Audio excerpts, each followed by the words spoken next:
Welcome. Hello and welcome in this romantic Friday afternoon where we probably had a very dense and busy week, but now we're here to rewind and think about the future and the fallacies that we're just here to imagine together, I guess. I'm Deniz, the project. Sorry, bad timing. Ingrid. Hello.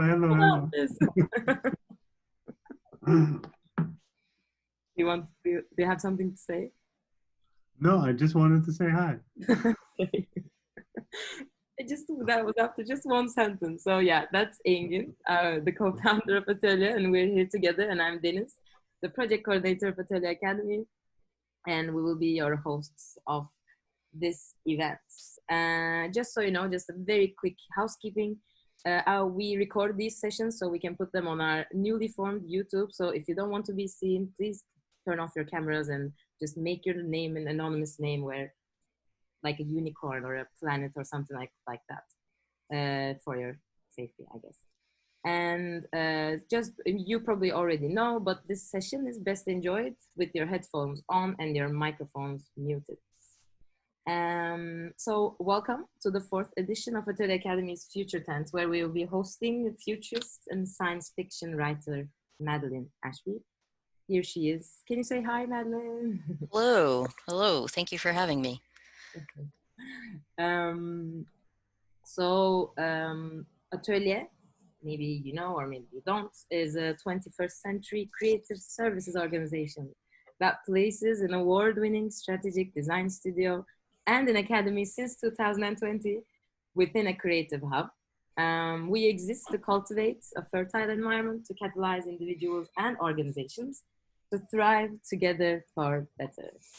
And at Atölye Academy, we also aim to unleash the creative potential of individuals and teams so they can create positive impact and become change makers in their communities. We offer learning journeys and transformative experiences around the pillars of leadership, collaboration, and design. And even though it sounds like future studies might not be a part of leadership, collaboration, and design, we launched Future Tense series for fun and to engage thought leaders from around the world alongside a wider audience for a collective discourse on pressing topics with a long-term thinking lens, because we thought that these pillars would be nothing without a proper long-term thinking lens. And yes, so maybe I will introduce that later at the end.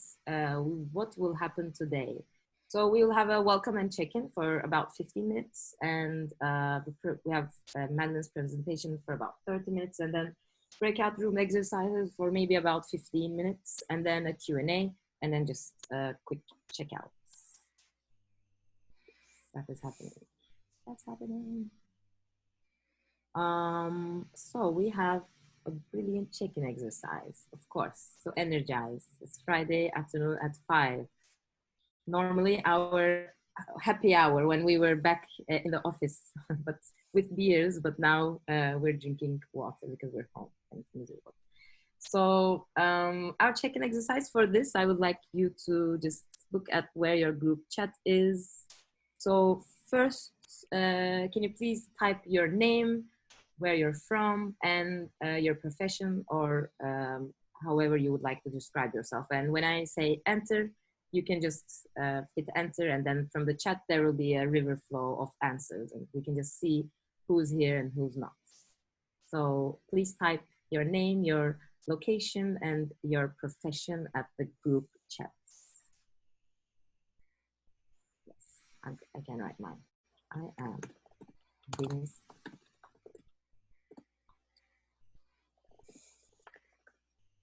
I'm from Ankara, right? I'm from not Ankara anymore. Am I recording? Yes, so we can hit enter all together and see who is here.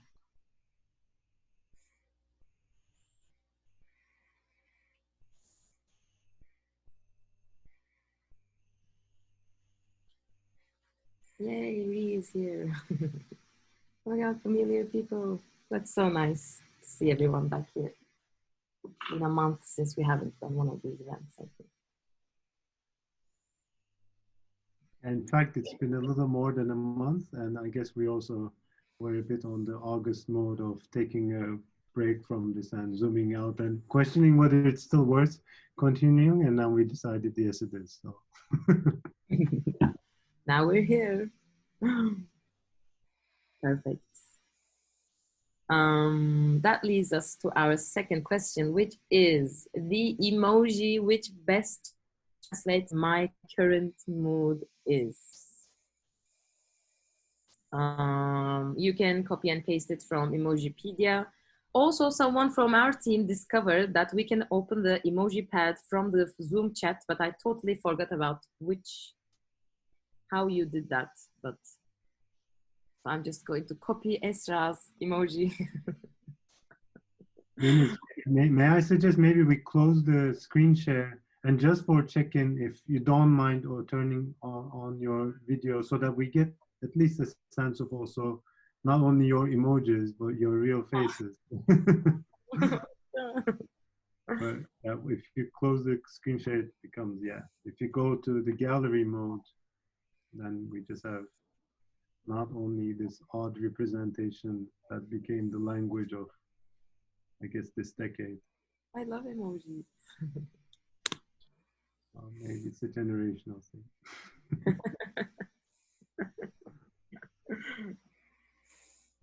Perfect. Yeah, you can hit enter. I mean, you can just be free.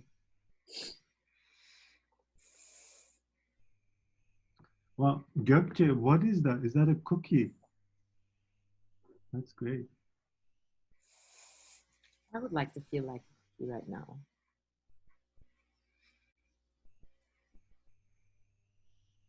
Oh, crazy emojis. The nail polish. Do you know that a new emoji pack was going to be released just maybe this month, but then because of COVID, they couldn't work on it, so they will release it next year. And right, everything. COVID, is an excuse for everything. I'm waiting for the burning heart emoji. That's what I'm waiting for. The burning heart.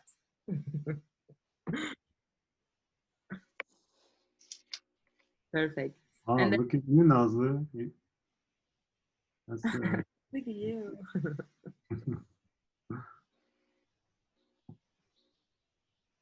All right, I'll help you, Deniz, with the last question by pasting it here. This is where intentions come in. This is where expectations rise.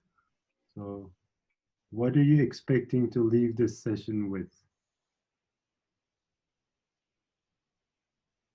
All the faces just all of a sudden got serious.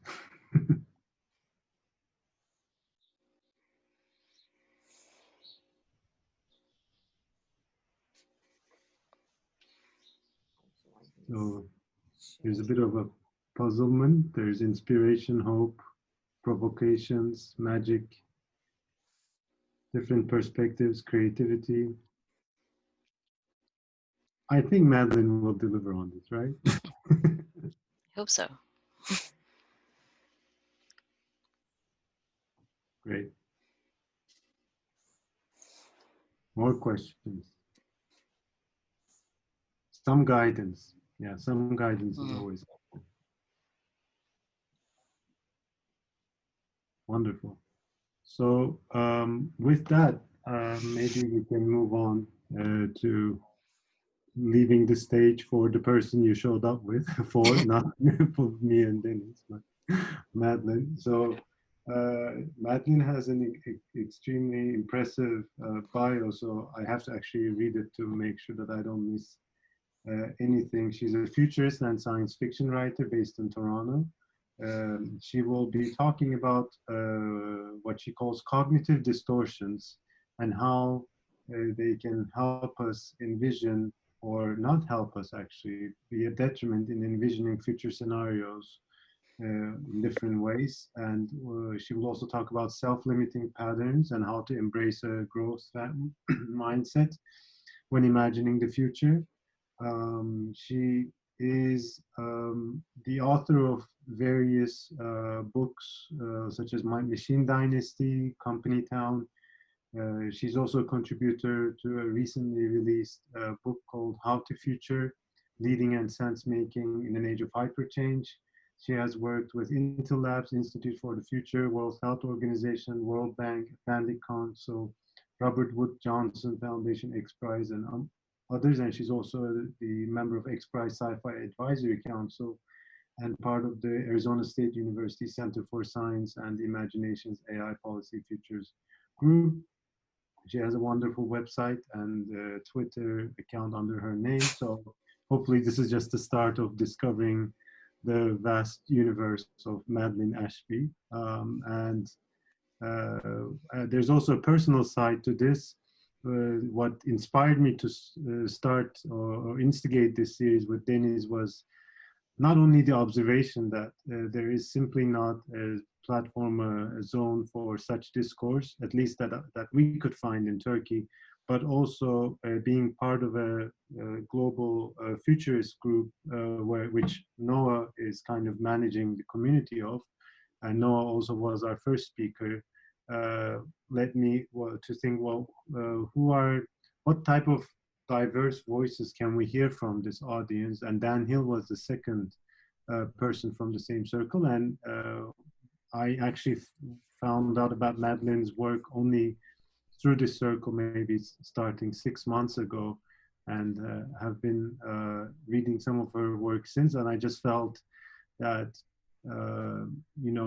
we've done some discourse on governments and future of governments with Noah. We've done some discourse in the Nordic way of thinking about the future and the idea of slowdown with Dan, and we've done some thinking also with the future of internet and its impact on our daily lives with Andres.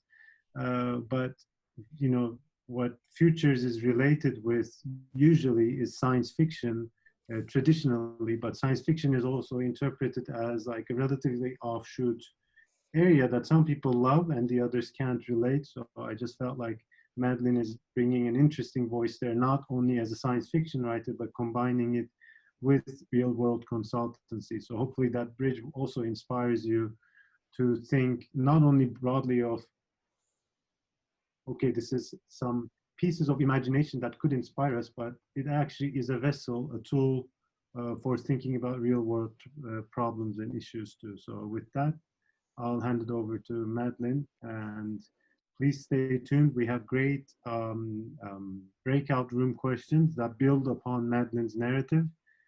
So at least, I guess the key word to watch out for, I will nudge you, is the idea of cognitive distortion. So what would that mean for you? How you discover it within you, and how you can mitigate its effects, I guess, is perhaps the underlying narrative that can help you build upon it as you listen to Madeline. So thank you. Thank you.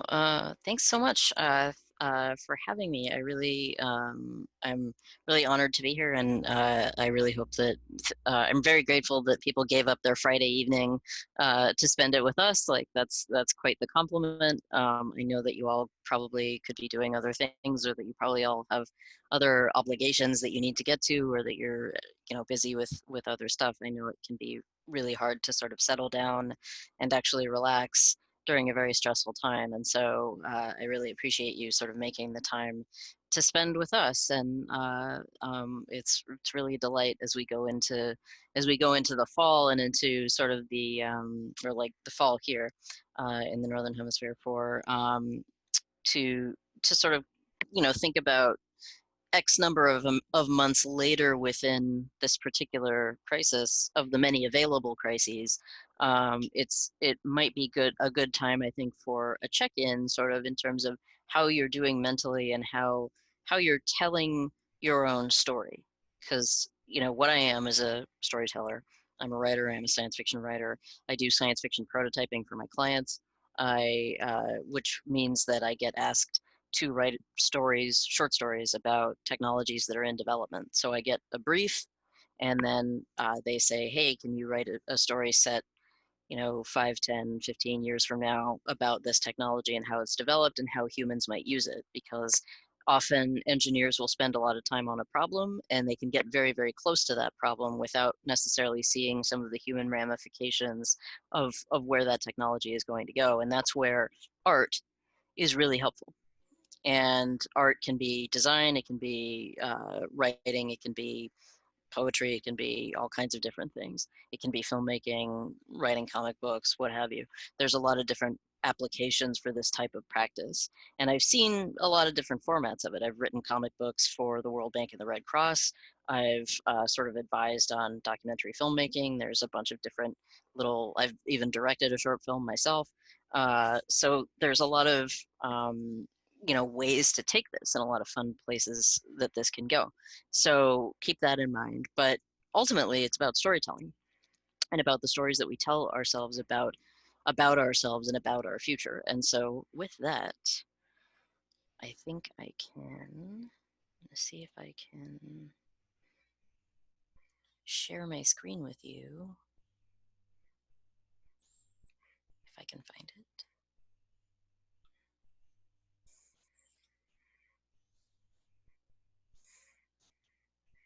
Where did it go?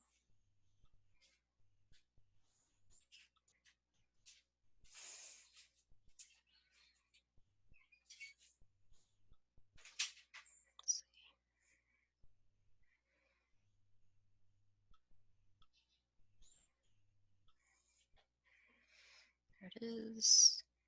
Who was sharing my screen before? Sorry, this. You should be able to, because I allowed participants to share screen. Okay.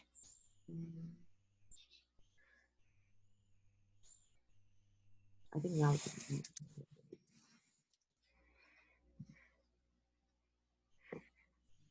It says, sorry, it's, sorry everybody, but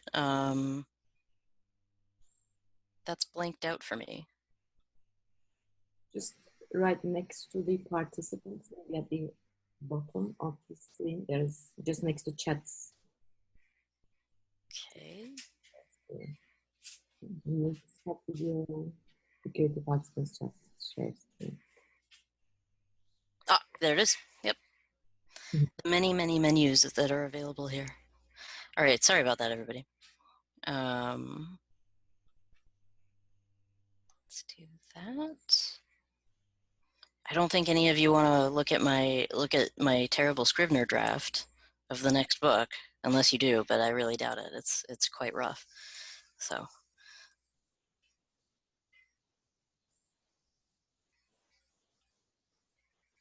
All right, so cognitive. Can you see? Yeah.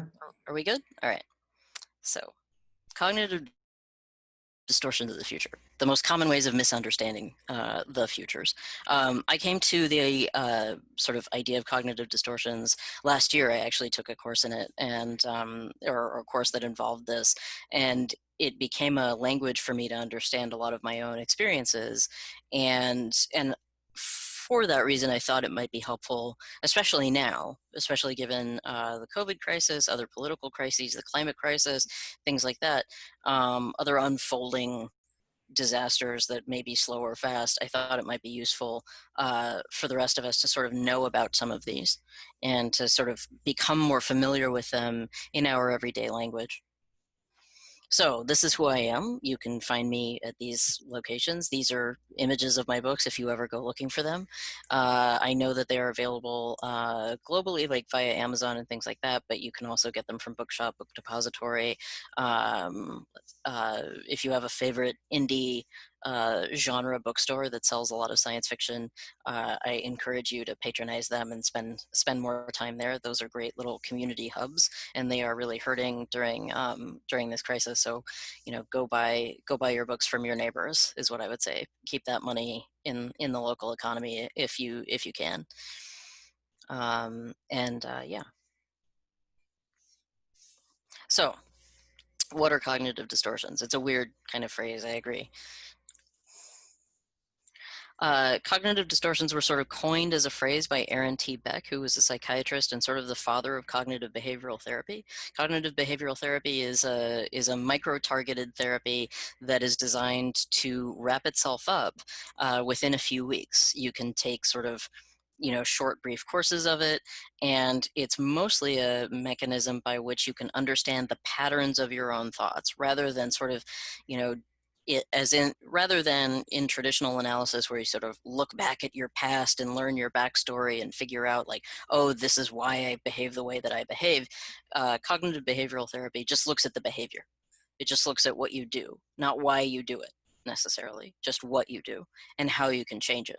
So rather than focusing on the antecedents or the origin, it looks at decisions you make and how you can change those decisions. According to Beck's model of cognition, a person's schemata is how they frame and perceive reality. So it's the sort of, that's his word for the sort of framework or scaffolding that they build their reality on. If this schemata, the framework by which they derive meaning from experience, trends more negative than objective reality, they are more likely to experience anxiety or depression. So if you observe, if the patient or the subject tends to observe things in a way that is measurably different from objective reality, the reality that you and I might agree on, or the reality that consensus might agree on, then that person is probably more likely to be interpreting things in what we would call a negative way, and therefore they might experience anxiety or depression. However, there might be a very good reason for this. If you've experienced a lot of trauma, if you've experienced abuse, if you've experienced what are called in the field adverse childhood experiences, things like that, you might have a very good reason for looking at things more negatively. Probably a lot of us have had the experience of looking at things in a slightly different way from our friends. Certainly this is true, I think, of a lot of both artists and futures-focused people, where we kind of look at things a little bit askew. And one of the reasons for that might be sort of adverse experiences in childhood, or it might just be sort of a personality trait.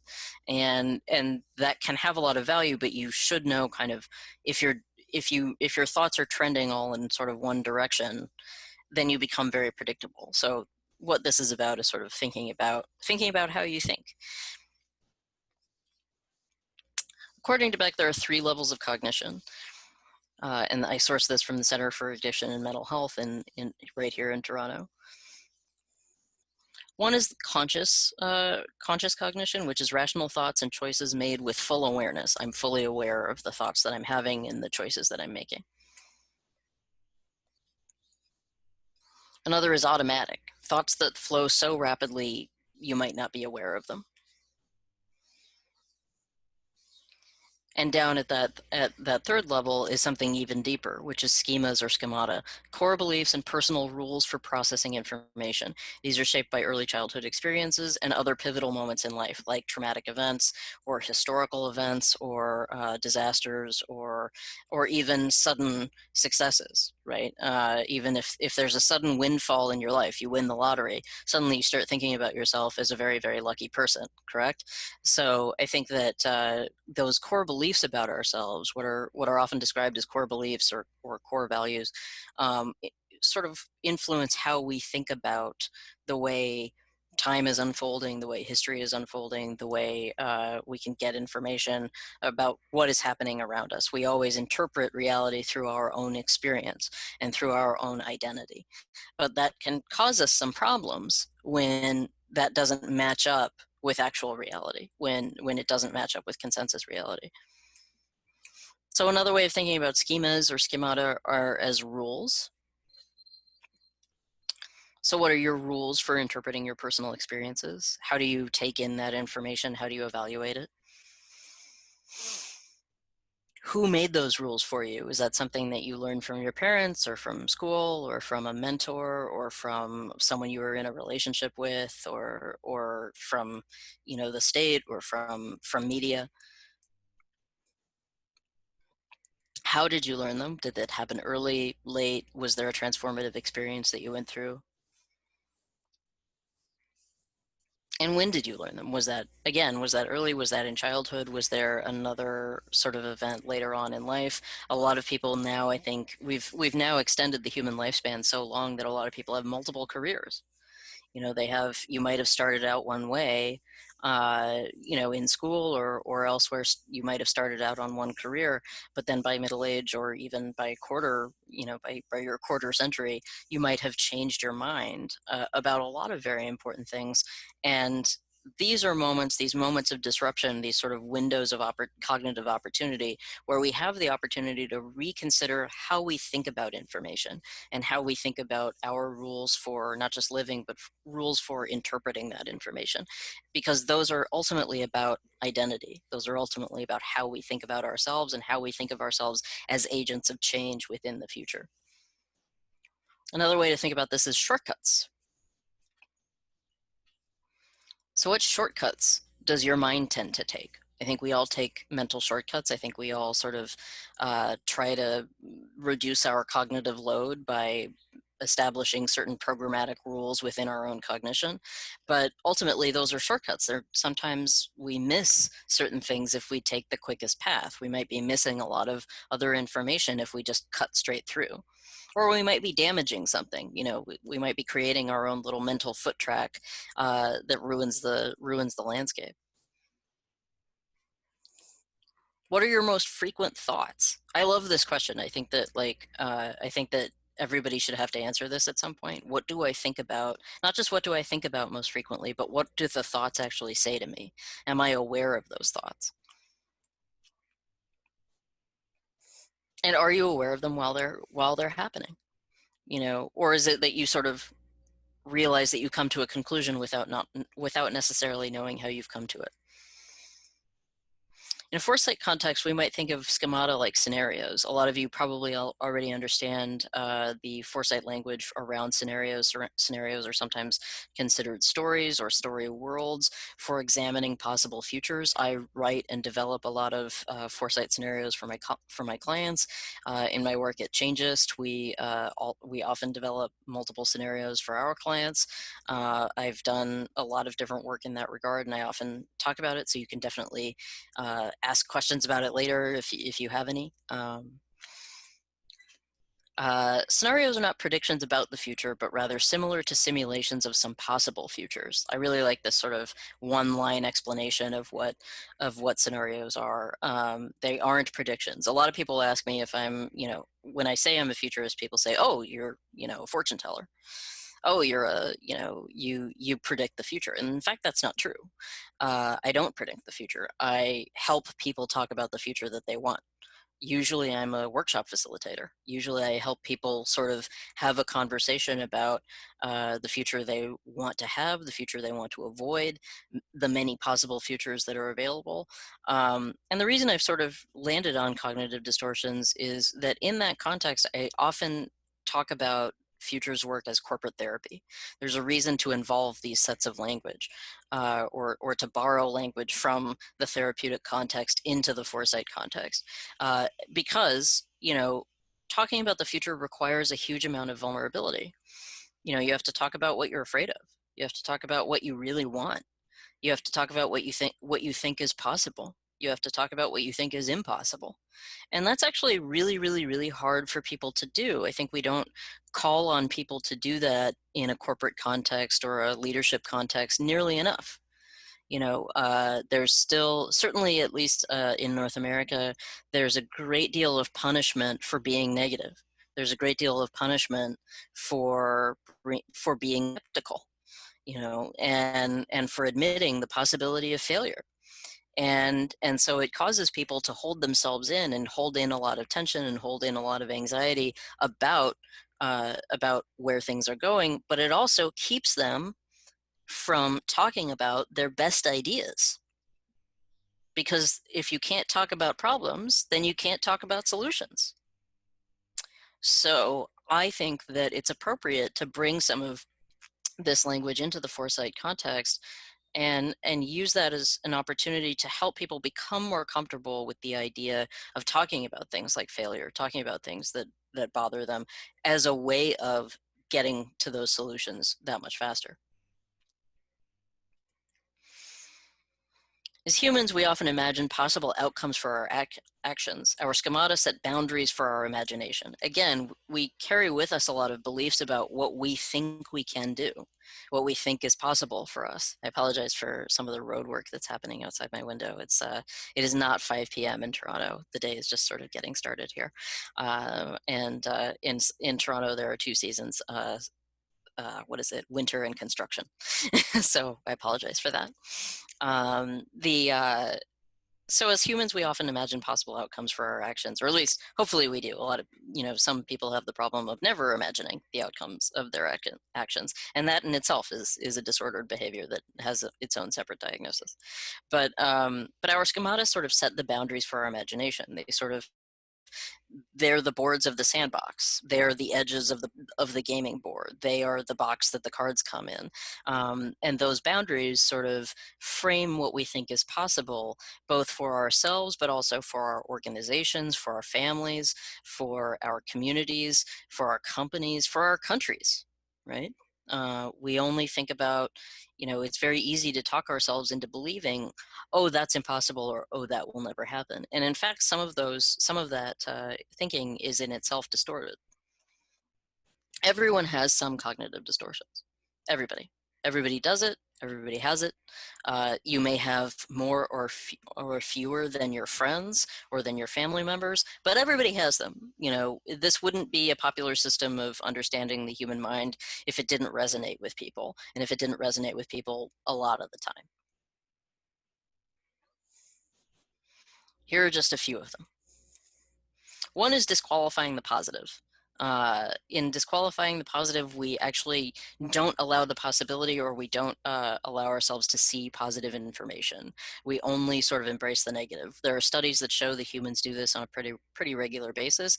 It's one of the reasons our species has survived for as long as it has. We don't necessarily take positive things for granted. On the other hand, if we can't see them, then we don't admit the possibility for success. So what this can sound like is, because there was a single failure, all other attempts will fail. I want to sort of let people sit with this. I'm going to try to go a little bit slowly, because some people might be sort of recognizing some of this in themselves. And I should add that these are definitely not all of the distortions that are available to you. A lot of these sound very similar to each other. Some of them branch off into other types of distortions. They have other labels. You can find sort of top 5, top 10, top 15 lists, but there are ultimately like over 50 of them that have been sort of cataloged by various practitioners. So if this is of interest to you, I encourage you to go and look out and find more and sort of see which click with you, or which you might recognize in other people or within your own organization. Another is filtering, which is very similar to disqualifying the positive. This is in fact what cameras used to look like. Some of you will remember that, others will not. I did definitely choose this image because it says Futura on it. That success was just luck. Every other attempt will be extremely difficult. This is sometimes called negative filtering, which sort of says that, I got lucky once. My success had nothing to do with me personally. It had nothing to do with my skills, nothing to do with my training, nothing to do with how I responded in a tricky situation or anything like that. It was just dumb luck. It was just the universe. It was, that's all it was. It had nothing to do with me. And therefore, that's a way of sort of, eliminating yourself from the conversation. Catastrophizing. This is the one that I'm like super guilty of all the time. But it can be very beneficial for a person like a science fiction writer. We write about things going wrong. Stories come from drama, which comes from tension, which comes from problems. So catastrophizing.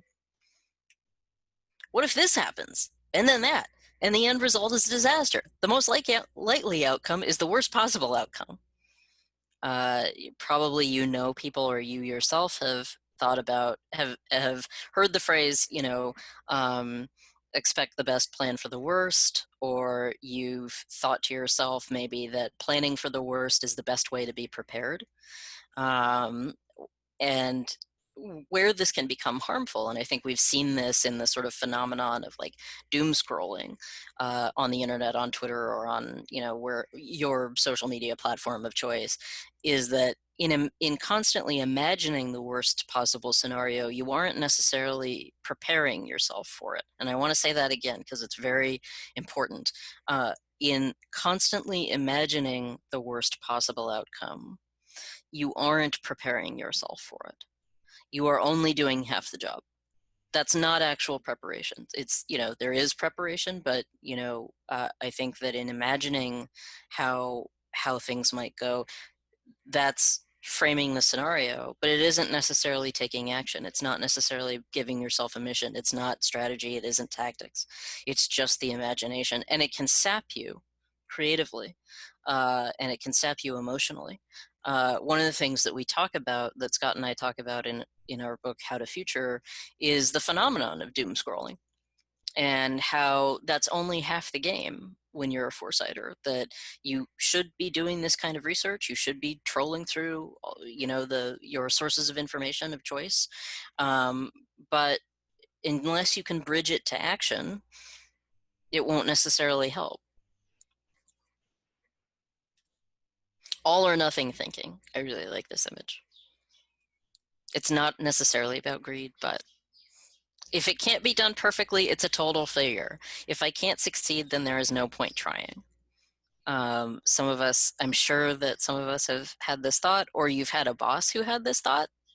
Maybe you may have had a manager or a supervisor who had this thought and told you about it numerous times. I don't know. You may have an in-law who thinks this way. This kind of thinking can be very prevalent in certain contexts, but it's also a way of not trying.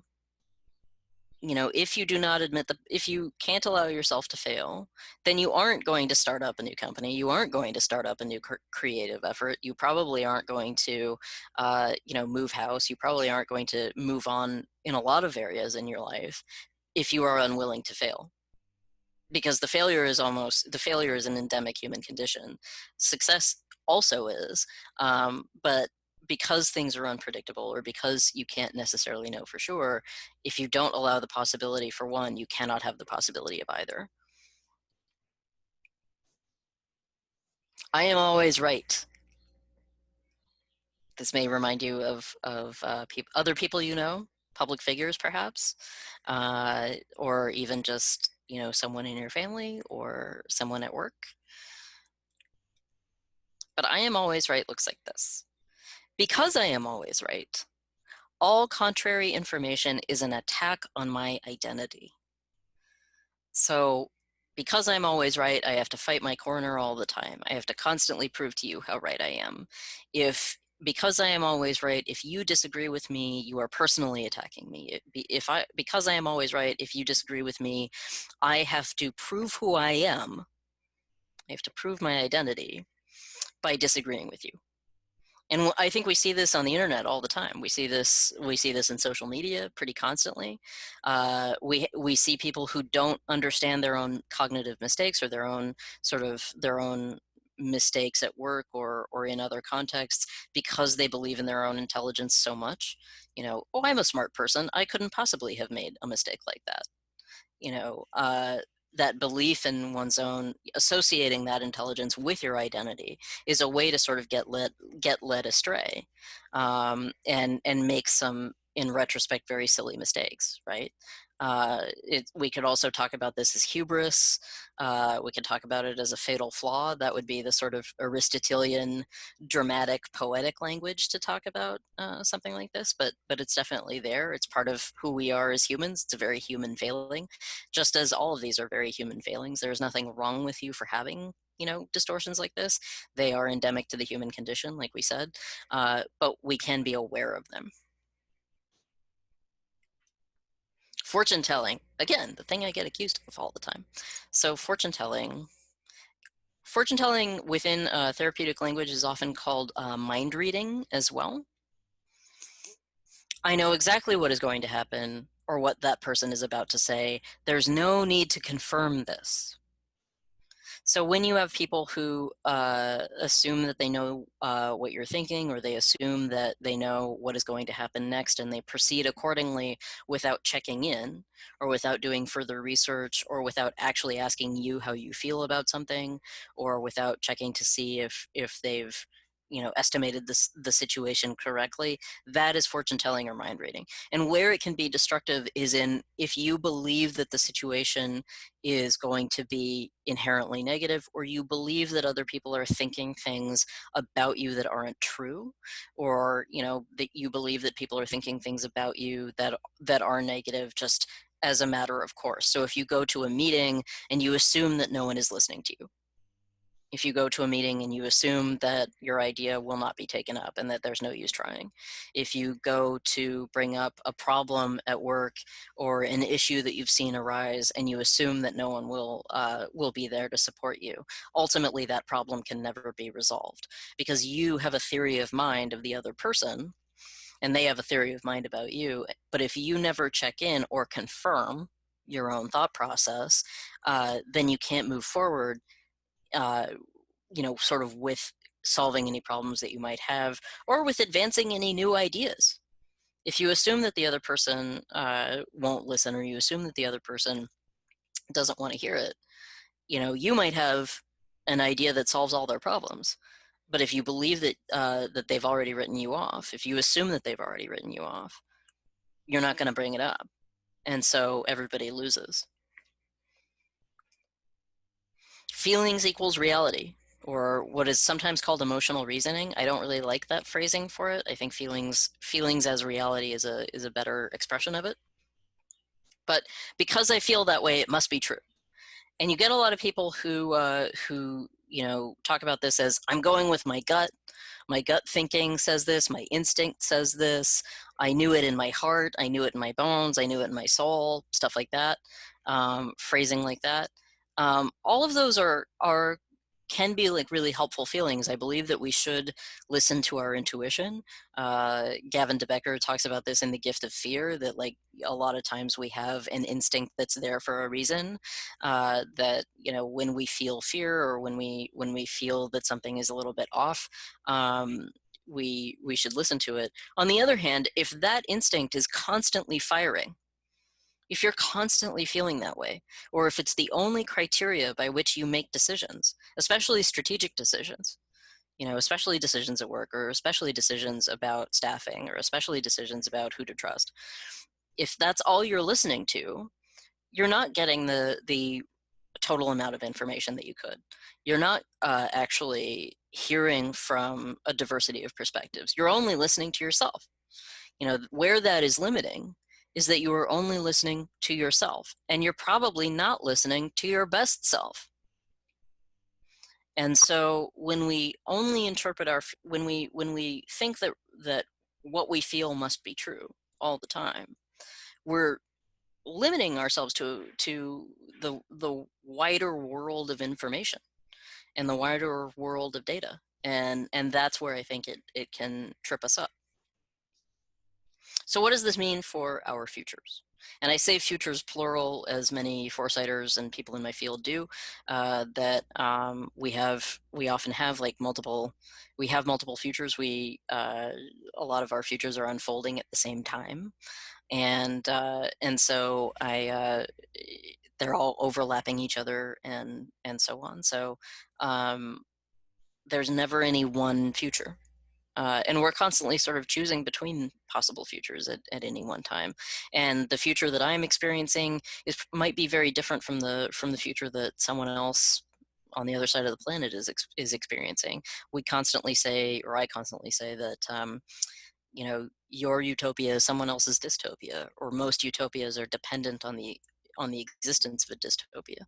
And so when we say that a future is utopian or dystopian, that's again kind of a limiting framework. That in itself is all or nothing thinking. So the same cognitive distortions we bring to everyday life also influence how we think about possible futures, because they're really about how we think about possibility. They influence how we consider risk, reward, and opportunity. And I think that that in itself is a way to, this is a different way of considering things that are very common in the strategy context. We often think about risk. We often think about possible reward. We often think about how we make decisions, but we might not be admitting, some of the biases that we have.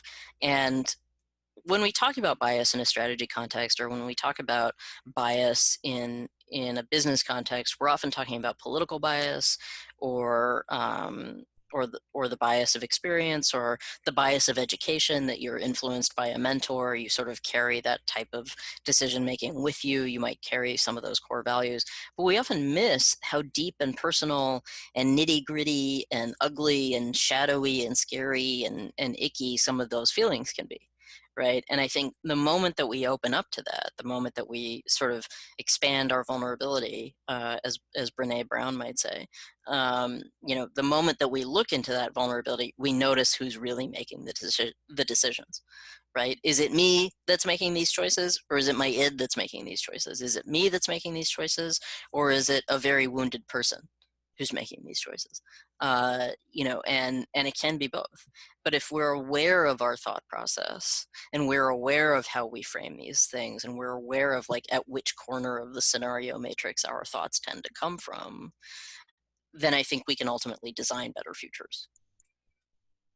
Ultimately, cognitive distortions are also like scenarios, in that they are stories we tell ourselves about ourselves. A lot of the time, what we've noticed recently is that, it's really easy to tell a negative story about the future. It's really easy to get people scared. It's really easy to say, people are swarming us, they're going to take all of our jobs, or, disease is spreading everywhere and it's spread by these people, or there's a conspiracy afoot to make sure that, the vaccines fail, or something like that. Pick your scary story of the week, pick your scary story of the day. Ultimately, the way to counter that is not with facts necessarily. Facts are good. Admitting lots of information is good, but you need to use those facts to tell a better story. And that includes a better story about yourself. That includes looking at all of the information and saying, you know what, that person probably doesn't think that about me. Or I should say more of these. I should bring up these issues at work. I should assume that I will be listened to. I should assume the best in other people sometimes, and see what happens. And if I'm wrong, I'm wrong, and I get proved wrong.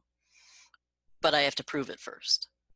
And I think that once we start thinking about these as narratives in which we are characters, stories about us, stories about ourselves, then there's more of a stake in the game. Then they're not stories about a future or the future or some distant, place beyond us.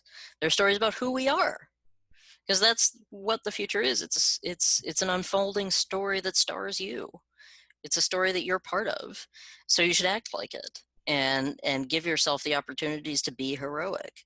And so that's I think where I want to leave us. And if we have further questions, I know that there are breakout groups, but I think that's where ultimately I wanted to go with this. And I hope that this has been helpful. And if you're curious about sort of this language at all, I encourage you to go look it up more and think about, how do we reframe these distortions? I guess I do have more slides here.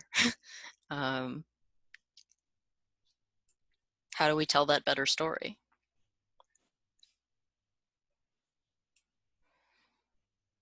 How do we admit evidence that we might have otherwise missed or ignored? Ultimately, I think you do it by some reframing questions. Do I know this for sure? I often say this to my husband, which is, you don't know that for sure. He'll say something that's sort of negative, or you might have this in coworkers where they say something negative, or they assume that something negative will happen. You can say, do you know that for sure? Or you don't know that for sure. You don't know that it's going to turn out that way. What evidence is there to support that or not support that? Do my friends and colleagues chide me of always thinking this, for always thinking the same thing in the same way? Am I predictable? Yes, probably you are. I know that I get chided for catastrophizing all the time. People call me out on it on a regular basis, which actually made me think of this presentation, actually. If I reframed core beliefs about myself, how would I solve problems? Would I look at problem solving differently? And there, now we are at the end. And so I, again, thank you for having me, for allowing me to share this time with you. Thanks for showing up on a Friday night. I know that you could be anywhere else doing anything else, and you chose to spend this time with us, so I'm really grateful. And I hope that everyone is doing well. And if you have questions, please let us know. And so with that, I think I will end this screen sharing and try to stop the sharing. Wait, no. I've lost my mouse. Anyway, that is that. Please ignore my terrible Zoom skills. That makes two of us. Thank you. Can I just like end yours? Or Yeah, please go ahead. Yeah, do what you need to do. can I do that? Let me see. Okay, I think that happened, right? Perfect. So I'm sharing my screen, right?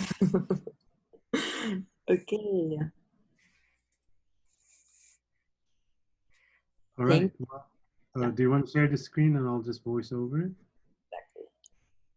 Exactly. So thanks, Madeline. This was quite eye-opening. We have observed that really good questions come only after like contemplating this conversation with others. So I will suggest that we now move into a swift breakout room session. And by the way, you're the first speaker to actually say that you're going to speak 30 minutes and you end in 30 minutes. So thank you for that. If nothing else, I try to be consistent. Yeah, that helps. So now we have actually abundance. We have good time in the rooms as well as the questions. Now I'll just share it, and it might just be easier. But in the breakout rooms now, the instructions, that's a very strict word, instruction. We will move into groups of 4, will be random, where it would be great if each person carves out a space for each other, so you can also tune into the wisdom of the silent one in the group. So everyone has a good room to speak. You can just facilitate it yourselves. And it really helps to put notes on Google Slides, not only to distill it for others, but also we actually write a medium piece based on what emerged, what kind of shared intelligence emerged in these conversations. So it does help us also harvest it in a more effective way, because we won't have time to listen to each group. But in these rooms, the 2 questions that we'd like you to cover, the first one is, what are your own most common cognitive distortions? Maybe this may help you, Madeline, in capturing some more in your library. Right. And then how do you think these distortions or those influence your thinking about the future? So these are the 2 questions. We will have about 15 minutes for this, and then we will reconvene for a Q&A session, which tends to be the interesting part where conversations go to a different place. So please hold on to it, stick with it, and it will be rewarding, we promise you. So with that, maybe... I'm ready. Yeah, you have shared the link. If you could go to the link when you're in the breakout rooms, that would be wonderful. And now the Zoom magic, or the odd Zoom flow, starts, where you just find yourself in this virtual box with some strangers. You can. Is there anybody who would like to share anything that emerged from their room that was interesting, that would you would like to highlight, or just maybe ask a question after that statement? Yeah, we want to hear your voices. We've talked a lot. You exist. Have just realized I've showing you like my husband's incredibly messy desk over my shoulder, so I'm like trying to move it a little bit. I can share something about room 4, if you like. Please do. So thank you, first of all, for the talk. We all loved it, and it was really inspirational to just think about our own cognitive distortions, and then how that shapes our view of the future, and then how maybe we can find some solutions to those distortions as well. Mm-hmm. We found in common that a lot of our cognitive distortions either come from sort of our culture, our backgrounds, and our families as well. And the ones that emerged mainly were sort of the realities imposed by our families, and then thinking that that's true. That might be prejudice against other people from other countries. And that could sort of make us have more concern for the future about opening up to other people, or feeling more alone about the future as well. Also related to our culture, doing something, if you're not doing it and it's not perfect, then there's no point of doing it, or no point in starting it at all.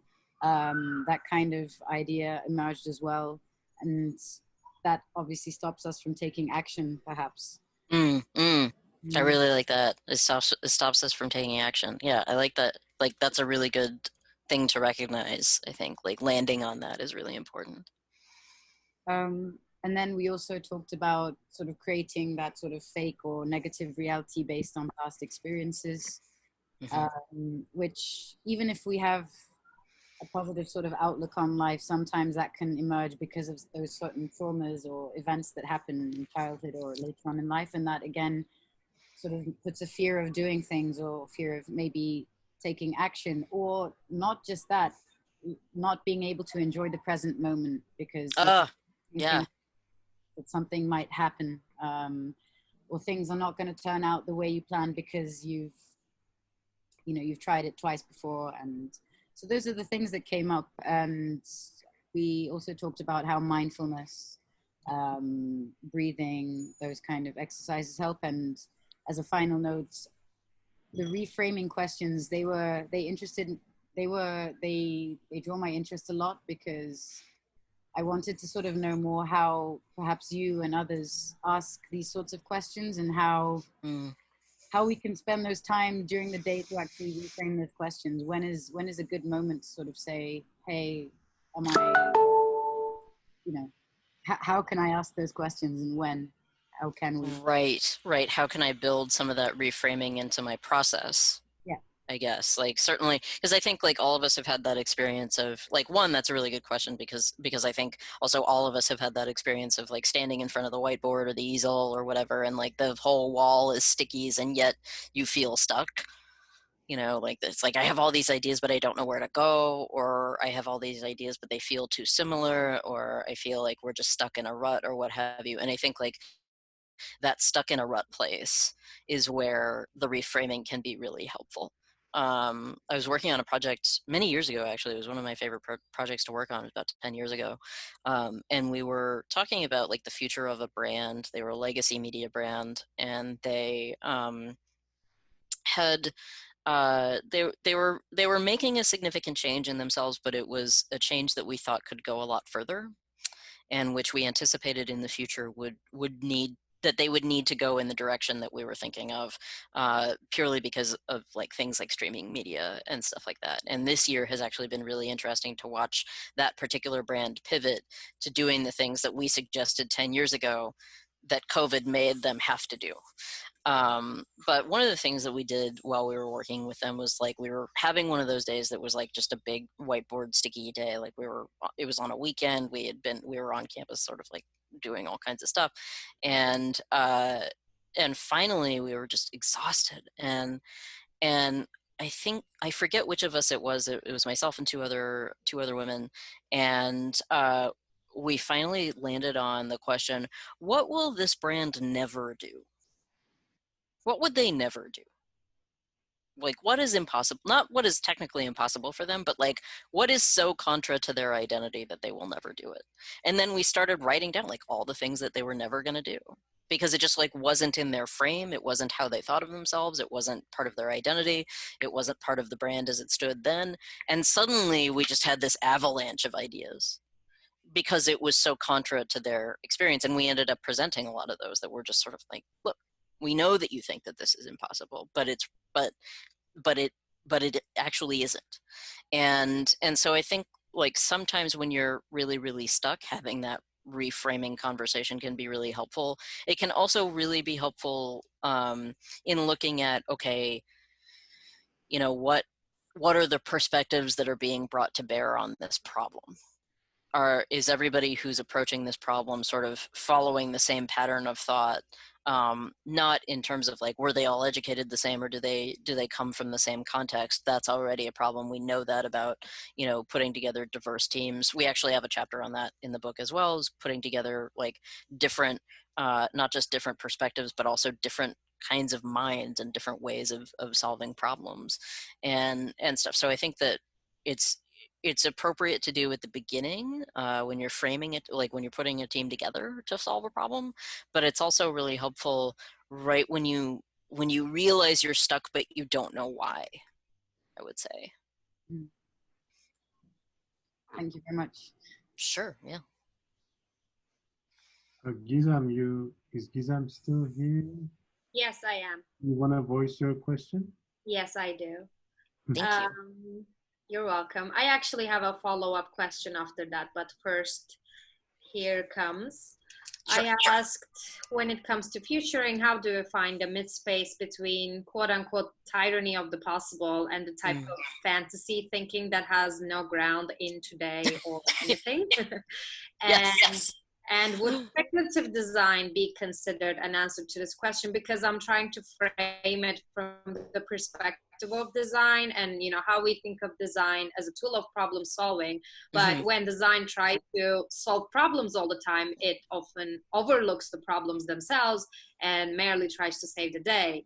That's the question. No, I think that's actually a real concern. One of the things that we sort of talk about in the book is, or one of the things that Scott is famous for talking about, is flat pack futures, which is this sort of idea of like really shallow two-dimensional futures that, you know, when you look at a futures video of like the future of this brand or the future of this product or whatever, they all start out the same way. They're all about like a smart coffee maker that somehow stops your divorce or whatever. And, you know, and also feeds your dog at the same time or like some kind of thing. And it's like, it all just sort of looks like a, you know, the Jetsons or Westworld or something like that. It's full of, you know, white people wearing white, living in a glass house or something like that. Like it all kind of looks the same, and it's got like a very similar aesthetic, and it treats problems as though they're not really problems. It's like, oh no, my coffee is wrong, not like I am being structurally oppressed. You know, it doesn't engage with, it often does not engage with systemic issues. And design, when it is doing its best work, gives people the power to deal with those systemic issues. You know, when we talk about designing for disability, when we talk about designing inclusively, we are solving for people a systemic issue, or we are trying to meet them where they live rather than who we think they are or who we hope they will become or whatever. You know, I think that speculative design, what is useful about speculative design in a lot of ways is in imagining some of those problems and acknowledging, using that as a way to acknowledge the problems that people have today.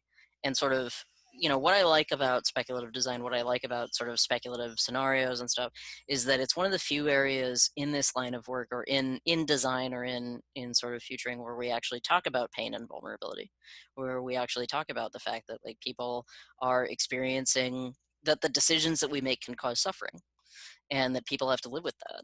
And I think like art is really good at dealing with that pain. Art is really good at sort of, you know, taking that out and making it available, and opening, you know, sort of opening that up for people in a way that like a more solutions focused, you know, a Photoshop, or not a Photoshop, a sort of Keynote deck, you know, is not going to do.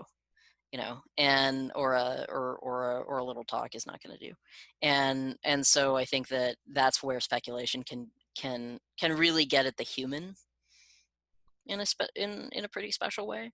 There was another part to your question though that was like, how do we, the mid-space between the tyranny of the possible and the type of fantasy thinking that has no ground in that isn't grounded in reality. Often when you're doing scenarios exercise, it can be really helpful to set some ground rules. It's surprising how this doesn't like occur to people at the beginning, because like often you want your participants to sort of just unleash, right? You want them to sort of think up all the things that they never thought up before. And crucially, what I often want out of my participants is for them to admit to things that they have never admitted to before, or share ideas that they have felt uncomfortable sharing. Often these are people who have never been asked what bothers them, you know, have never been asked what they're anxious or excited about, you know, what they're hopeful for. And suddenly when you ask them, there's just this like outflow of information and stuff that they've been holding in for a very, very long time. And often very good ideas, right, that come from a place of real expertise and real experience that they've never really been given the opportunity to share. And, but if you don't set those ground rules, if you don't set sort of the framework or the parameters, you will get, and this has happened to me, you will get people who say aliens land and everything changes. And it's true, you know, that crises do occur, disasters do occur. We do have black swans. You know, COVID is like that, right? We're living that right now. You know, it's not impossible, those wild cards or those black swans, they happen. But when we do that in fiction, when we do that in plotting, it's called a deus ex machina, and it's called cheating. And so I, as an artist, don't have a lot of bandwidth for it myself. So I think that setting the framework or setting some ground rules can be really, really, really helpful, because essentially like a lot of what you're doing is almost like a role-playing exercise. And even like a good D&D dungeon master will tell you that there are rules, a whole book of them. And if you don't play by the same rules, then you're cheating at the game. Thank you. Thank you. Sarah, do you want to talk a little more about it, or?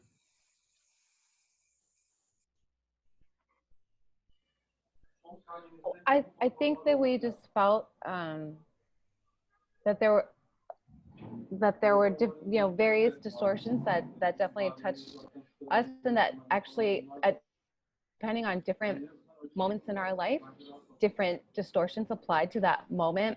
That made me very curious for myself, kind of to look back and be curious about what or in that moment, like what is that connection? Like, why does this moment bring me to this distortion? So that was interesting. And then I think, but we were really also curious about like, what do we do now? Like, where do we go now? Because we're very interested in, with this new, maybe for some of us, like new information, or even if it's kind of like reaffirming things we've read and come across, kind of moving forward, like, right, we kind of want to trust ourselves that this is a good path and that it's okay to be vulnerable and go on this journey of everything. But there is this question of kind of, and I think it's the universal question, is that what happens to me and my network, all of my people, whether it's, family, other loved ones, colleagues, when I start to reframe and things start to shift within me and in my perspective, is that what happens? And that itself kind of feels a little scary too, because, right, we think we're doing the right thing, of pursuing this. And then I think it was like, I think maybe there's a fear that like people won't be able to go on the journey with us. I think that's a really valid concern. I think that I think that's a valid concern. Let me validate that concern for you, because I think that there is a thing that happens when you sort of start considering your experiences from a different angle, where you realize that like the story you are telling and the story that they are telling are different, right? or where, you know, if you realize that you know, the people around you needed you to perform a certain identity, whether it was your identity at work or within your family or within a, you know, a group of activists or within your community or what have you. And when you're not performing that identity anymore, it can really be kind of disruptive, because it's like, I've decided to take on a different role, and this is the role that's more fulfilling for me. But, you know, it can throw people for a loop. And I think it can be very scary, and it can be very, you know, nerve-wracking, because you find out if people are really interested in that person, or what, you know, what you were giving to them and what they were getting out of the relationship with you, or out of you, not even the relationship, but out of you performing a certain role. And I think the way that I would, it might be somewhat cold comfort, but what I would say to that is that if you're talking about a role that was sort of performed as the result of a distortion, you will probably always have it. It'll probably always be there. It'll always be part of your thinking. What you're trying to do is just take on more roles. You know, in reframing that thinking, or in learning new habits of thinking, you're really just sort of, you know, instead of you know, taking off one hat and throwing it away, you are just sort of gaining the ability to put on more hats, or gaining the ability to take on more roles. And that ultimately sort of makes you more dynamic and able to solve problems that come along from a different place. Or from a different crowd or something like that. But I agree that it can be actually like very, very nerve-wracking, and it can feel kind of isolating, that, like, you know, suddenly I have this different lens on how things are actually unfolding. So now I have this different take on things, and it isn't necessarily the same one that I used to share with all these people. Often I think that the value of doing it this way, I would say, is that often these moments come about, these reframing moments come about as the result of a crisis. And so they're inherently traumatic. They're inherently about a lot of change. If you take this on of yourself, then you ease into it in a different way. And then it's a project about your own agency, I would say, rather than saying, you know, I don't know, everything changed when the Fire Nation attacked. You know, rather than it being about crisis, it's about you deciding to add to a skill set. And I think that there's always value in that, I would say. This makes me think also in some recent conversations, I've been trying to notice how these conversations unfold, and what type of, I guess before this talk, I was thinking more about cognitive biases, like anchoring bias or framing bias. And I guess there's also, I'm sensing a strong correlation between, but the way you're framing it, I think makes it a bit more approachable. But I've observed, like, when someone just makes a comment which has the impact of being devil's advocate versus stating up front, let me be the devil's advocate here, even that first prefix completely changes the dynamic. Because yes, if you're taking on a role or wearing a hat for the sake of diversifying a conversation, it doesn't face resistance. But you do face a lot of resistance when you don't pre-state why you're taking that seat. Does that make sense? Yeah, no, I think that there is something to that. I think that when we say, because the other way that I sometimes do that is say, in my experience, you know, because then you're coming from a very local place. It's still valid, it's still real, but you understand that it's like locked within you.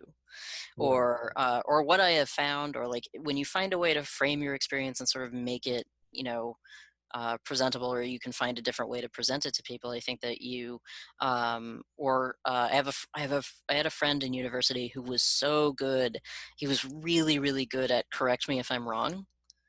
Like he was so good at it. He was so good at it. Like it was, you know, he was also the guy with the most stable relationship, I will say. I don't think that was an accident. Because he was really good at like, well, correct me if I'm It's wrong. almost But like there should be a deck of cards for the prefix you can there use in really should be. conversation. I think it would be like a nice, like, a nice, cards for humanity kind of game. Cards in favor of humanity. It would be, kind of a good way of like just sort of adding, because it's adding vocabulary. It doesn't necessarily have to be like this big personal shift or big paradigm shift or whatever. It's like you're adding to your vocabulary. Who doesn't want that? Zeynep has an interesting question, but I can't. Yeah, she is on mute. But Zeynep, are you still present? Yeah, I'm present, but my camera doesn't work, sorry. Oh, no. Thanks, Madeline, for the perfect presentation.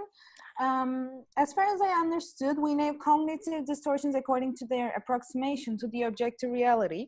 And you mentioned that common sense reality, but how is it valid in personal matters, I'd like to ask? Because our mind can create evidences in its own way. Like, should we make our evidences approved by someone else or so? Like, how can we be aware? That's my question.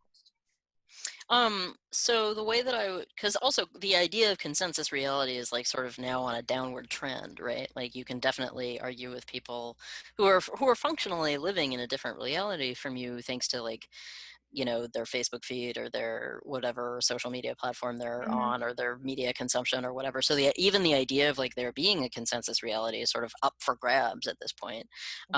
So the idea of like being able to check into that consensus reality is even like really hard and very challenging. The thing that I would say is that like, it's true that the mind will definitely like throw up a bunch of barriers to protect its way of doing things. The brain in that way is like every other bureaucracy you've ever encountered, right? Yeah. It's a big network. It's a big network of impulses. Exactly. And much like any other bureaucracy, it will throw up a lot of barriers to preserve its way of doing things.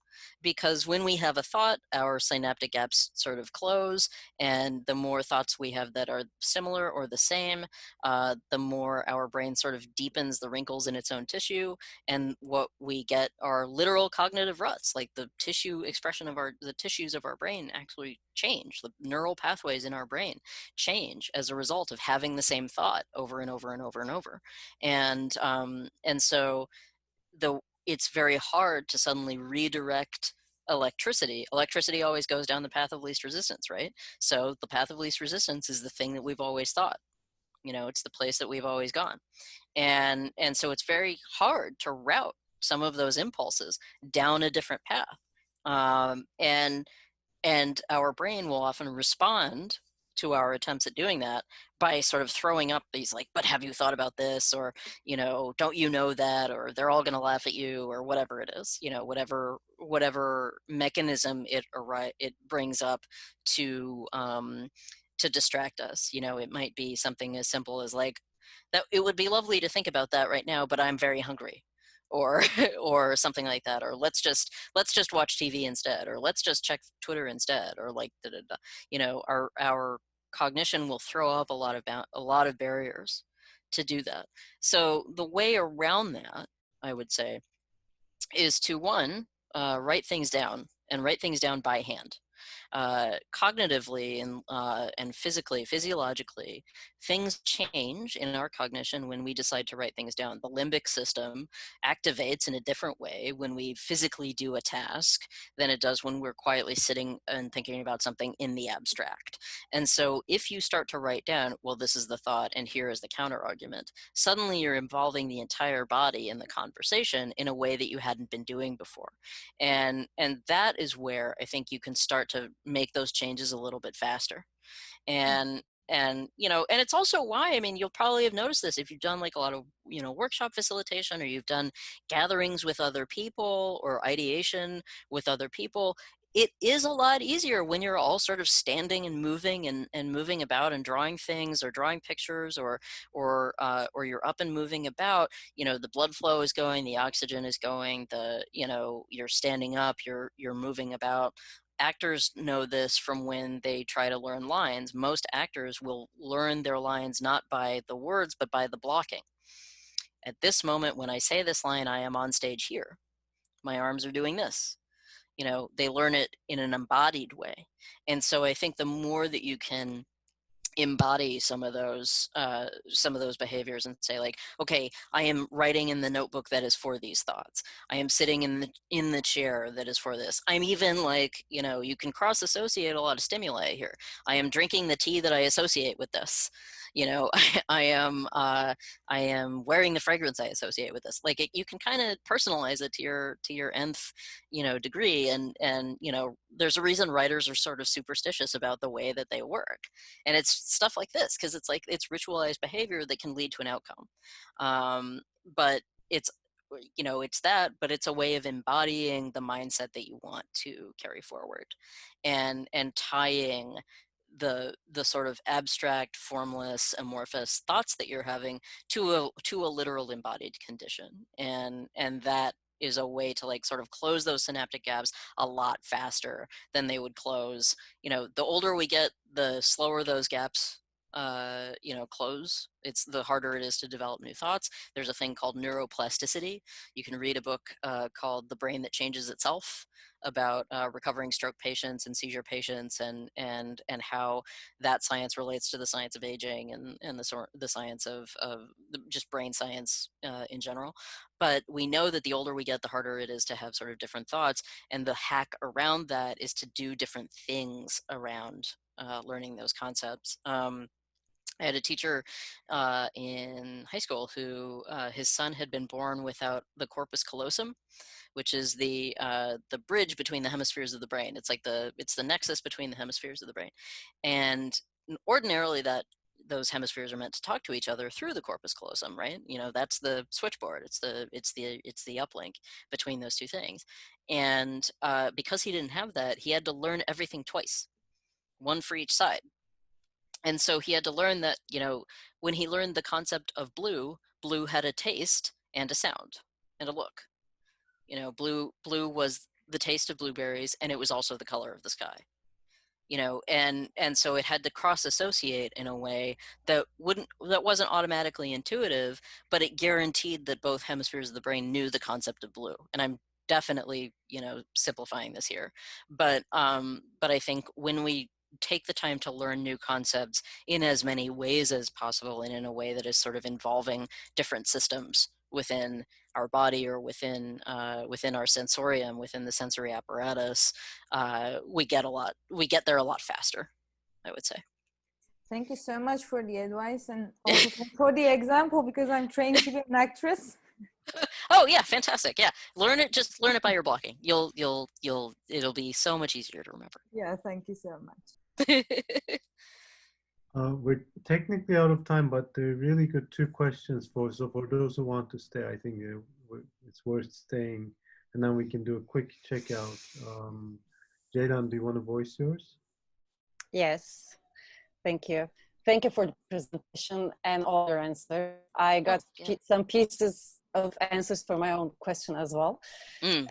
So there was this interesting topic we've been talking about in the room, breakout room. We were talking about the frames, which are using our life to understand how we perceive the life, the reality, and act on them or respond to them.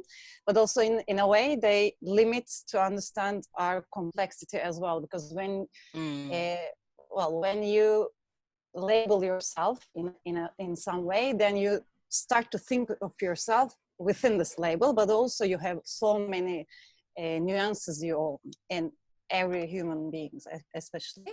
And because of that, we were talking, and this question came up. So how might we celebrate what those cognitive distortions bring to our life, like personally? Because they have big roles in our life, and we also use them to become who we are now. Right. So, I heard between your answers 2 things also, to take new roles, actually is like related to me in terms of this question as well. And also like to see the possibility of creating new electrical paths, maybe. So yes, yeah. Maybe, yeah, please. I think that there's a way to sort of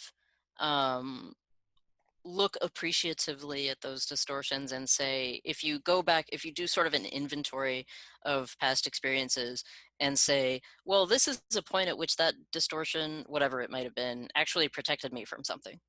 This is when it was beneficial to me. This is when it actually was doing its job.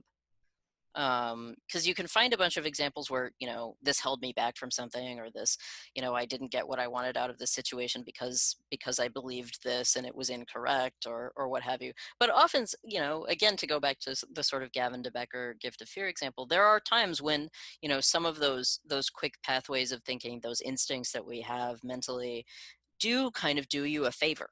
They can do you a favor. And I think it's important to go back over those experiences and say, like, oh, okay, you did something for me here.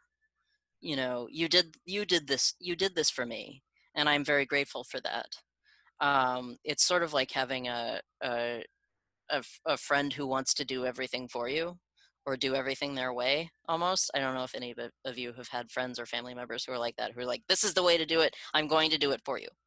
And that the distortion is sort of like that, where it's like, you know, it wants to handle everything its own way. And in the same way that when we have a conversation with somebody, you know, who's like, I understand that that's your way of doing it, and I'm grateful for the way that you've done that in the past, but I want to try it a different way. I think that's where you can kind of start to make some headway on that, is, you know, take a very generous, forgiving attitude towards it.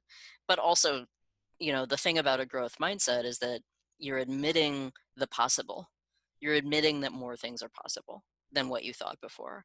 And you're admitting the possibility of change, right? Because I think, like, where we lock ourselves into a lot of problems, where we make our biggest mistakes in thinking about the future and thinking about ourselves, is in thinking that change is impossible. You know, oh, it'll never change. Oh, and that can go both ways, right? That can go, you know, things will never get better, or this will never end. I'm on the top and I will never fall, you know, or bad luck can never happen to me. You know, I think always and never are very dangerous words to have in your vocabulary all the time. Almost more so than can or cannot, but like, because they really frame your entire history of yourself and all the possibilities that you have around your future. So I think that, you know, admitting that this was helpful in this instance, you know, find a specific instance where this kind of thinking was helpful to you, and really look at it and say, like, oh, okay, this was helpful in this instance, but it doesn't have to always help me all the time. You know, it's not going to be helpful in every single instance, right? And you know, because not every problem requires a hammer. You know, and so I think it's appropriate to take a more forgiving, you know, a forgiving perspective on those moments, but also a more expansive or generous view on moments to come. Thank you. Oh, no problem. I think we have room for last question, which is asked by Gökçen. Gökçen, would you like to voice your question? Or? Yes. Yes. Thank you for your presentation, first of all. Actually, after your presentation, I thought that we can fix us to change our mind, to be being aware of our thinking. And after that, maybe we can be more objective for future, for imagining to future. But for that, we should look at history, or we should listen other people, because it's impossible to being exposed all the facts or all the events in the world. But at that point, I thought that the tellings of other people could be also distorted, because these facts or this information came from other distorted people. And how can we imagine a future for this reality? Could we rely on our intuitions, or could we rely on other people sayings or history? What can you say about this question? I think that you're absolutely correct. So before I was trained as a futurist, I have a master's of design in strategic foresight and innovation. But before that, I had another master's degree. But even before that, I was trained as an historian. I was a history major in university, and I focused on Holocaust studies and looked at a bunch of probably the worst. There's a reason I don't study it anymore. Like, there's a reason I didn't become an historian, and it's because, like, it's a lot of ways because I really did a number on myself looking at that, and knew that, like, long term it might not be for me.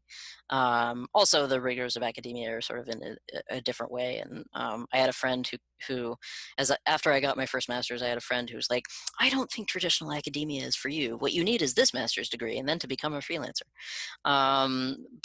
But I was trained as an historian, which was actually very good training for being a futurist, because it teaches you to evaluate multiple narratives at the same time and sort of sift between those narratives, while at the same time searching for evidence that backs them up in material culture. Because often the material culture and the official narrative will contradict each other. In one of my history classes, we did this unit on, or we did a day or seminar on the difference between how parents talked about losing children and the actual stats during the medieval period. So if you go back in church registers in medieval Europe, you will find, sudden infant deaths, or you'll find like all kinds of sudden infant deaths that do not tell the story of them being what are called rollover babies, where people willingly committed infanticide as a way of just, because they had no more money, or because they couldn't feed their children, or what have you. And because of that, because the church had no language to talk about that and didn't want to expel people from its numbers, they had to invent an almost different death class, like a different cause of death within all of these church registers, right? Because all of these families would wait, they would have the baby and whatever, then they would wait until the child was baptized, which was a couple of weeks later or a month later or whenever, and then almost like to the day, on the dot, it would be like 2 weeks later or something like that, when they knew that the baptism had happened, then they would do this. And so there are all kinds of moments like that in history where we don't, where what the facts are and the lie that people told themselves are very different, and I think what's strange for people about this time is watching that unfold in real time, where there's a discourse around what is happening and like what might be occurring and like who wants what, or like what, even something as basic as like, where does the virus come from? Where did it first come from? Why do people, how does it get transmitted? What is most helpful? If it were simply a matter of the facts, we would just reprint studies and say, like, this is the abstract from the study, here, go wear a mask, wash your hands. Like, if it were that simple, everybody would be doing it. But it isn't that simple, because we're not that simple. We're the complicated ones. And we like to tell stories about ourselves. We like to take control over a chaotic situation. We tell ourselves stories to create meaning out of chaos, out of something really scary, right? And we try to achieve control and agency in a situation that really doesn't care about our control or agency. The virus doesn't care whether you believe in it or not. It likes your lung tissues just the same. no matter what you're saying with your esophagus, it still likes your esophagus. It can be really hard to sort of acknowledge that you aren't sharing the same consensus reality as other people. It can be really damaging. It can be really demoralizing, especially when it's people that whether at work or in your family or what have you, that or even in your country, your leadership, who, when you realize like, oh wow, like we are inhabiting a different space, we are literally inhabiting a different reality. And the thing that should be comforting there is that, one, this has happened before. Lots of segments of different populations. This is certainly true in Canada. Like, Indigenous peoples in Canada have been living in a different consensus reality than our leadership, since the settlers landed here. And that is how that's. Now we have a language to describe that, or settlers have a language to describe that, but it's always been true. And yet people survive, yet people endure. The other thing I would say is that when you realize that you are participating in different realities from other people, what you have to start looking at is whether or not your goals align and whether or not your vision of the future aligns. Because you might sort of think different things, you may have different opinions, you may have different views of getting there, but if your vision is the same about where you want to go, there's usually enough commonality. There's usually enough commonality. What is it? Antoine Saint-Exupéry, I know I'm butchering that name, but the author of The Little Prince said that love is not two people looking at each other, it's two of them looking in the same direction. And I think that that's true. I think that that's true in future studies. I think that that's true in relationships. I think that it's true in policymaking. We don't have to agree. The people I'm closest to, and I don't always agree, right? But if we have a vision of what we would like, where we would like to be, or what we would like to be doing, or what we think the win is, do we have the same definition of what it is to win? Do we have the same definition of what it is to succeed? Because I think the question, everybody thinks that they want the same thing from success. They think that success is the same thing, but when you ask people what their vision of success is, there's actually a lot of difference in there. And when really success is just achieving the end that you set out to achieve. I think that if you both are sharing, or your group is sharing, that vision of where you want to go, then that's the most important. And you can do that in a visioning workshop or a missioning workshop, or where you decide on the strategic plan or whatever. The reason to do that is so that you have that sort of North Star to be looking at, and to say okay, I will, the other piece of language that's really useful here is I will know I have gotten there when.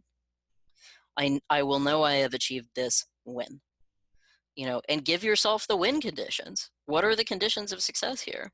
Not, and the more specific, the better.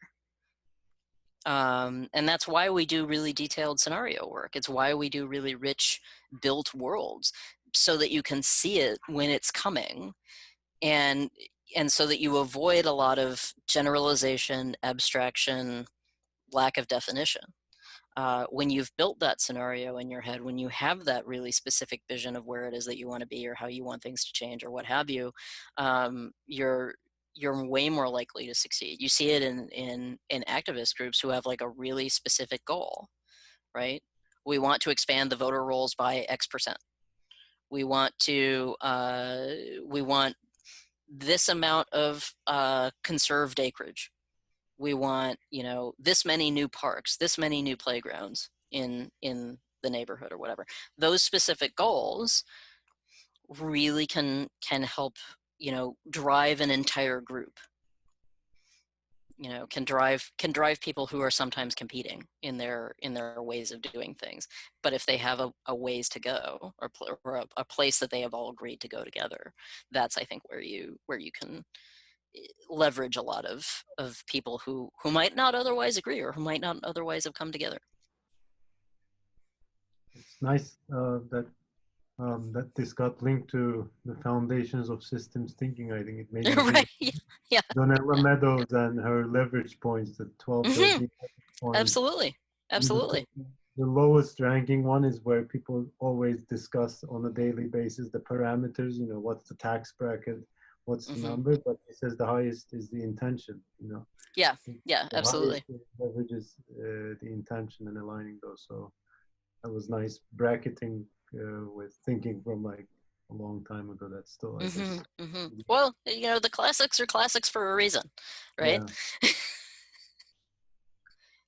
Well, we can continue, but I feel like it's been a very like epistemologically heavy 2 Yeah, hours. no, there's a lot. There's a lot. Searching the truth versus versus not.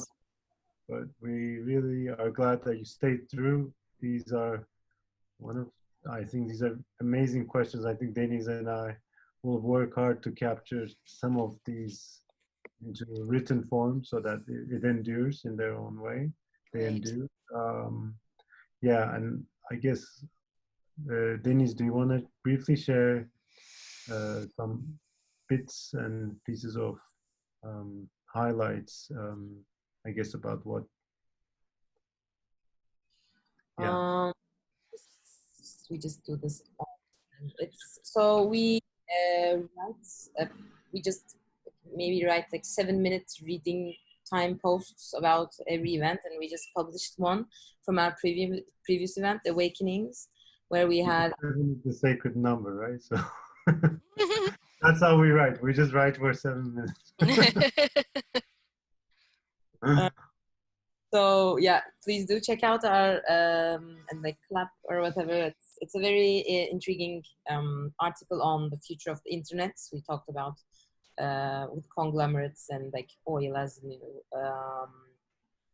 data as the new oil kind of area of studies. And then also please do check out our previous posts from Dan Hill and when we had Noah in our previous future tenses. And also you have the link in our on the presentation. You can subscribe to our letter. We share stuff about Academy, and if you want to join in, we have a Slack space. Atölye Academy has a Slack where we have a channel devoted to future tense, where we kind of share stuff about the event and sometimes even some resources or just to catch up with people, and it's registered from the links that are on the presentation. That being said, thank you again for coming. I think we'll post this to YouTube, hopefully, if Madeline also consents. Actually, I just asked that. No, I think I was going to ask that in an email, but yeah, sorry. It's That's just fine. Like, my brain is fried, but really thank you so much. This has been a great future tense. I mean, we've always, every time it gets so much better.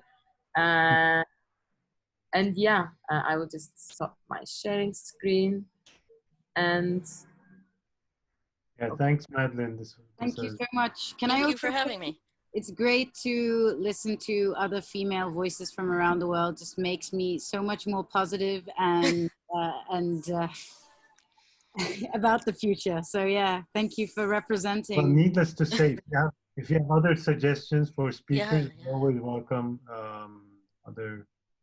Other names. Also, Madeline, maybe you may also think now that you have experienced this. Work up my list, yeah.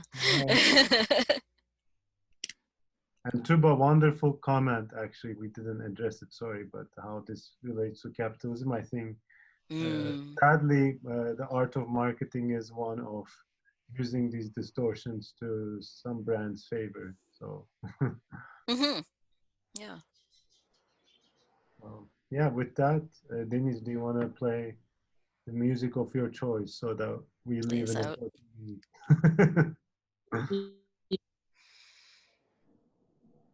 Yes, so I can do that.